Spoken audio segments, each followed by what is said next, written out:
So Simon, really good to see you. 7 wins on the trot now, and now you're third place. And I was really wanting to ask you really about just thinking back to the beginning of the season and where you are now.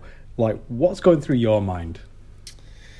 Yeah, it feels a bit different, doesn't it? You go home and you're not worrying about it quite as much. But no, I think it's easy saying it now, but I did believe we were always going to get there. Just going to take a bit of time, and even the games we have lost, we were in each of them, despite how poorly we played against Oldham and how poorly we played for a period against Toulouse, and now we played 20 minutes against Bradford, then shut off for the rest of it. So yeah, considering we weren't great at the time, we were still in those games. If we'd have been beat by 50 each week, things could have been a lot worse, and then the problems may have gone on quite a bit longer. But no, I think we turned a corner. We've been reasonably healthy. We've done well with COVID to date. Lads have come together really. The world opening up, as I've said before, opportunity to spend more time with each other, and everything's a bit better when you're winning. Everyone's smiling, everyone's happy to run into training rather than going in thinking, "Bloody hell, what's going to come up on video tonight" or whatever. But no, we're in a decent spot. But the job's sort of half done, so to speak. In terms of like the streak, we've talked about it over the last few times, and there are some teams that are very much about heart and determination, and some are very technical. For you, which one is this team? A bit of both, I think. Every team, we're all technical to a degree because no teams are mugs, are they? You've got to break them down. It's not like watch the games of old where they have a deep line back to the car park sort of thing, and the defence isn't too structured and stuff. There's got to be a technical element of everyone's playing, everyone's coaching now to break teams down. But yeah, I think being a hard-working team is something we've prided ourselves on at Halifax for a while, and that'll remain. At the end of the day, the fundamentals of the game, they're not going to change despite whatever rule changes we might get and so on. So yeah, I think over this period, I think we were working hard at the beginning, but our efforts were scuppered by a lot of individual errors with it. It were quite laughable, to be honest, when I look back now, the amount we were making and how spread it was. We've pulled that in a bit, which has helped, obviously. But yeah, as I say, I think winning becomes a bit of a habit, and everything just becomes a bit easier when you do, and you get used to winning. As I've said about other teams we played against, I think I said about Batley, they found a way to win, even though they weren't playing well. And I think we've been in that mould. It won't last forever. We're not going to go unbeaten for the next 10 years or whatever. So we'll enjoy the wins while they're here, and keep looking at the next one. As I keep saying, the next one's your most important one. We talked about in previous games we've had a bit of a slow start for Sheffield. It looked like we were obviously up at the half, but it seemed quite even up to near the end of the first half. How is the first half starts going for you now? They've been poor, to be quite honest. We were, it was quite warm actually over at Wakefield. I want to say Sheffield. Over at Wakefield, quite warm, pretty humid.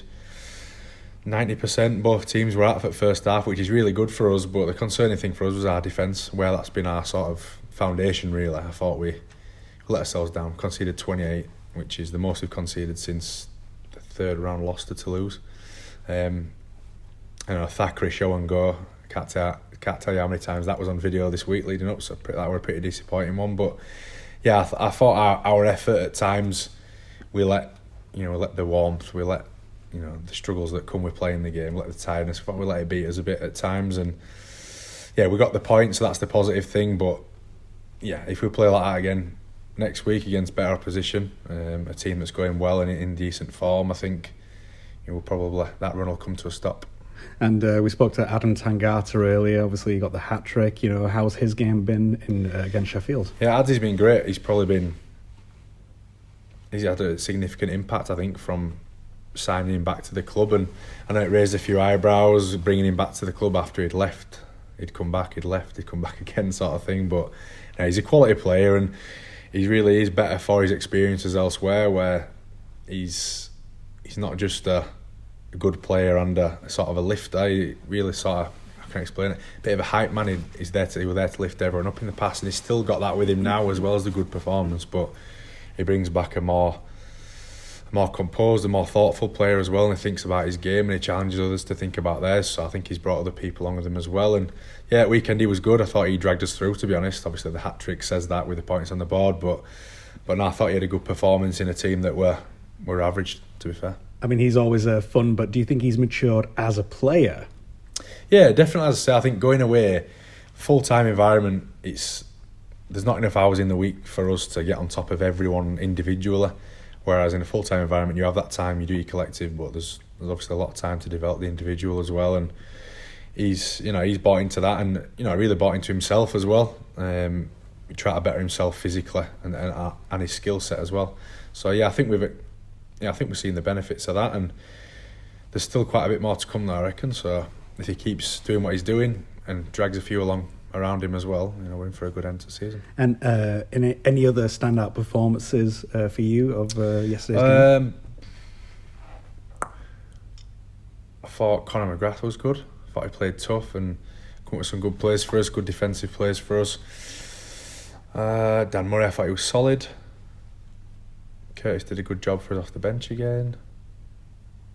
Other than that, I thought Ed were quite good in his return, to be honest. Took quite a few cheap shots, which we'd spoke about could happen, and the way we react to them is important, and he didn't react, which is the important bit. And off the back of those times in the game, we ended up getting some points. It would have been quite easy for him to turn around and retaliate. So I thought he did a good job for us on return. But as I said before that, I thought it was just a pretty average game, and pretty average across the board, apart from a few brighter bits from the boys I've mentioned. And of course, this Sunday we've got the big one, Bradford Bulls. What does preparation look like this week? Same as always. We're not going to deviate, from what we do. There's a process. We have to look at what we've been through this weekend, as hard as that's going to be to watch. But then we shift our focus into Bradford and getting ready for what they're going to bring. But also, really, I think we're probably guilty a little bit this week of, this is what Sheffield are going to do, this is what you might see, this is what you might encounter. I think we need to really focus on what we're good at this week and not worry so much about the opposition. Bradford are a good team, it's a derby. Both teams won't need much motivation. I'm really looking forward to it. Hopefully the weather holds out and we don't get the downpour. So apparently it's going to be a good day as well off the pitch. I think there's plenty going on behind the stands, some food, a few acts on, and I think it could be a good day out. And is there any particular message you have for the fans with regards to this week's game? Turn up, come in voice as you have been, and push the lads on. I think it's been really enjoyable to play in front of when we are turning out in voice. It was a bit different at the weekend, being a neutral ground and not many people there in total.